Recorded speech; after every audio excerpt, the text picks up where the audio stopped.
कोलकाता जैसे जगह पे जहां उनके लिए पहुंचना संभव है।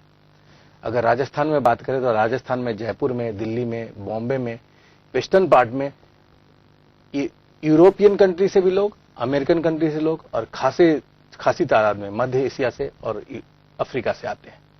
और जाहिर है उनको जो इलाज मिलता है वो कम दाम पर, इससे वेरी हाई क्वालिटी केयर उनको मिलता है। जी, बोन कैंसर भी एक बड़ी चुनौती बनती जा रही है। जी, बोन कैंसर के लिए भी बहुत सारे लोग हैं जो कि डेडिकेटेड काम करते हैं इस फील्ड में। आज की तारीख में अंग को काटना की परंपरा, जैसे किसी को पैर में अगर कैंसर हो गया तो पहले जो काटने की जरूरत महसूस होती थी, आज की तारीख में अंगों को बचाना काफी हद तक और पूरी तरह से संभव है। दोनों में जीवन की लंबाई में करीब करीब बराबरी हो गई है, तो जाहिर है कि अंग बचाना प्राथमिकता है, अंगों को काट के हटा देना प्राथमिकता नहीं है। एक हिस्से को, जैसे हिस्से में अगर खतरनाक तरह का कैंसर है तो उस हिस्से को हटा करके उसको आर्टिफिशियली बदला जा सकता है और करीब करीब सामान्य जिंदगी दिया जा सकता है। ऐसा करना अभी संभव है। लंबा आपका एक्सपीरियंस रहा है, कई सरकारें आपने देखी हैं, समय के साथ साथ सरकारों का भी नजरिया बदल रहे हैं? हाँ, निश्चित रूप से। किस तरह का बदलाव देख रहे हैं? आमतौर पर सरकार का नजरिया तो अंतिम रूप से तो पब्लिक का नजरिया होता है। हमने जिसको चुना है, हमारी वो चुनी हुई सरकार है। अच्छी या बुरी चीजें, अगर डेमोक्रेसी में हमको रहना है तो जो भी जिसको चुना है वो हमारे लिए वो सर्वप्रथम है। लेकिन निश्चित रूप से बिकॉज कि मीडिया के एक्सपोजर के कारण, लोगों में आपसी तालमेल और कम्युनिकेशन के कारण बहुत सारी चीजें हैं जो छिपी हुई रहती थी, वो जन उजागर है। तो जाहिर है सरकार भी प्रतिबद्ध है कि उन चीजों को ढक करके सही तरीके से काम करे। पहले की जो सरकार थी, बहुत सारी चीजें होती जो हमें मालूम भी नहीं होती थी, लेकिन आज की तारीख में शायद छुपाना भी अपने में बहुत मुश्किल काम है। और हेल्थ के प्रति भी पहले से लोगों में पॉजिटिव सुधार आया है। बहुत सारे स्कीम्स हैं, मैंने रोड चलते बोर्ड पर देखा, 30,000 से लेकर 3 लाख रुपए तक सरकार जो मदद करती है गरीबों को। मेरे यहाँ झारखंड में, रांची में 2.5 लाख रुपए तक जो बिलो पॉवर्टी लाइन है उनको 30,000 रुपए से लेकर 2.5 लाख रुपए तक की मदद मिलती है। बहुत सारी स्कीम है जिसके जरिए भी जो साधारण आदमी है, जिनकी पहुंच आधुनिक मेडिकल केयर से परे है, उनको भी अच्छी सुविधा मिलती है। शहर के अंदर, राज्य के अंदर और कई दफा राज्य के बाहर भी सरकार उनको जाने में मदद करती है। जी, लेकिन अवेयरनेस की कमी दिखाई देती है कहीं भी? हाँ, अभी तो और भी ज्यादा होता तो अच्छा रहता। जी, आपकी बड़ी जिम्मेदारी है। अभी हम जो देख रहे हैं आपका, वो झारखंड ऑर्थो सोसाइटी के अध्यक्ष हैं, सेंट्रल जोन ऑर्थो सोसाइटी के आप एक्स प्रेसिडेंट हैं। इस नाते कुछ और जिम्मेदारी अभी आपकी बनती है कि हम इस सेक्टर में और कुछ कर सकें, लोगों को अवेयर कर सकें। हालांकि समय समय पे आप लोगों कैंप्स भी लगाते हैं, तो क्या महसूस करते हैं कि हमें और क्या करना चाहिए अभी? कैंप लगाना, मैं कैंप लगाने की बात नहीं कहता हूं कि कैंप लगा के हम लोगों का इलाज करें। मैं उसके पक्ष में हूं कि हम लोग बल्क सर्जरी करें। बल्क सर्जरी हॉस्पिटल बेस्ड हो, कि बहुत सारे लोगों को जमा के एक खास समय अवधि के में उन सब लोगों को उपचार किया जाए। जैसे 4 अगस्त है, हमारे यहाँ बोन एंड जॉइंट डे मनाया जाता है इंडियन ऑर्थोपेडिक सोसाइटी की ओर से, और इस साल भी हम लोग ने भी मनाया। हर साल पिछले 3-4 साल से हम लोग मनाते आ रहे हैं। हर ऑर्थोपेडिक सर्जन से आग्रह किया गया कि एक मरीज का पूरी तरह से मुफ्त में इलाज करें, जिसमें कि उसका खान पान से लेकर दवाइयां, इम्प्लांट सब कुछ मुफ्त में है। ऐसा 2 साल पहले करीब करीब 9 से 10,000 लोगों का ऑपरेशन फ्री ऑफ कॉस्ट हुआ। अगर हम प्रति व्यक्ति अगर हम 10,000 रुपया का खर्चा भी मान लें तो आप अंदाजा लगा सकते हैं कि 10,000 गुना अगर करें 9,000 से तो कितना बड़ा आपने सोशल इम्पैक्ट बनाया।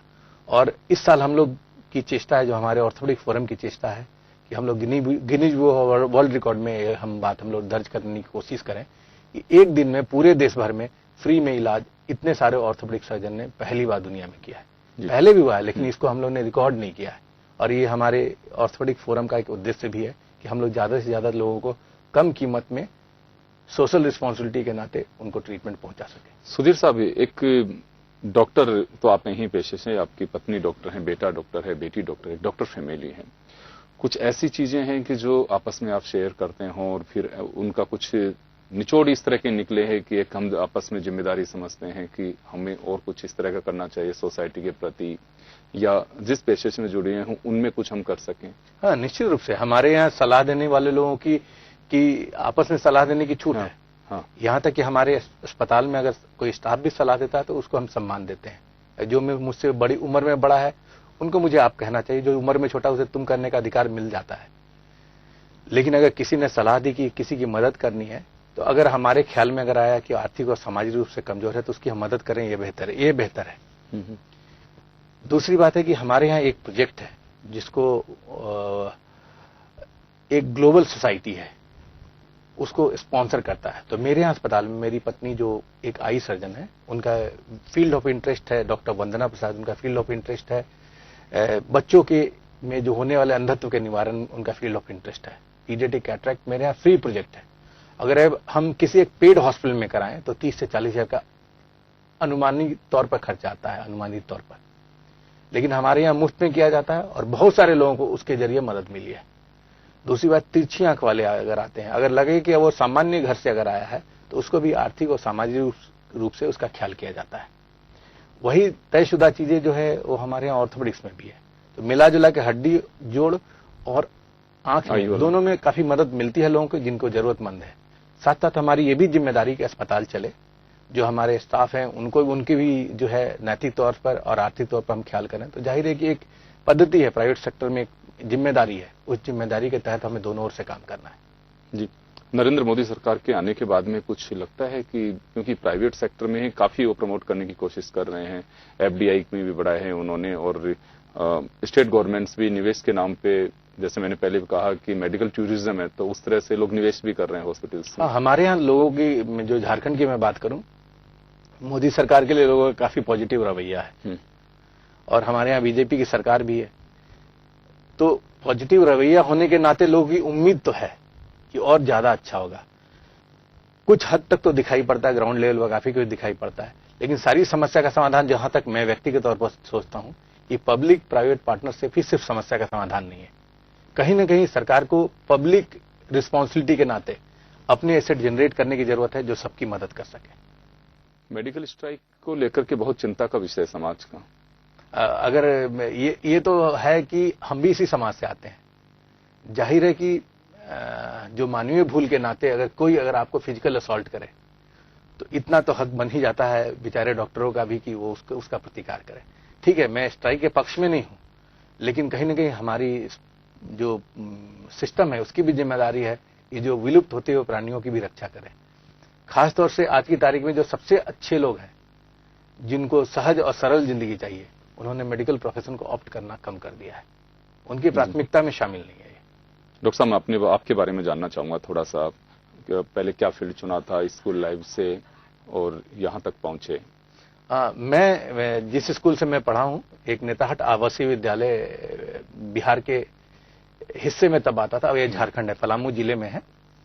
वहां पर हमारे जो मित्र हैं, उन लोगों में कई लोगों ने मेडिकल फील्ड ऑप्ट किया और जितने भी लोग हैं, कई लोग भारतीय प्रशासनिक पदाधिकारी लोग हैं, कई लोग इंजीनियर बने, कुछ डॉक्टर बने, अलग अलग क्षेत्रों में गए।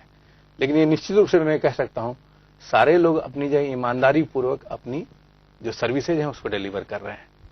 आज की तारीख में अगर हम उसको कहीं भी सर्च करें तो उनकी तादाद इतनी है, सब्सटैंशियल है, और उन्होंने सोशल इम्पैक्ट बनाया है। जैसे कि भूतपूर्व जो हमारे यहाँ जो सीबीआई के जो डायरेक्टर थे वो भी हमारे स्कूल से थे।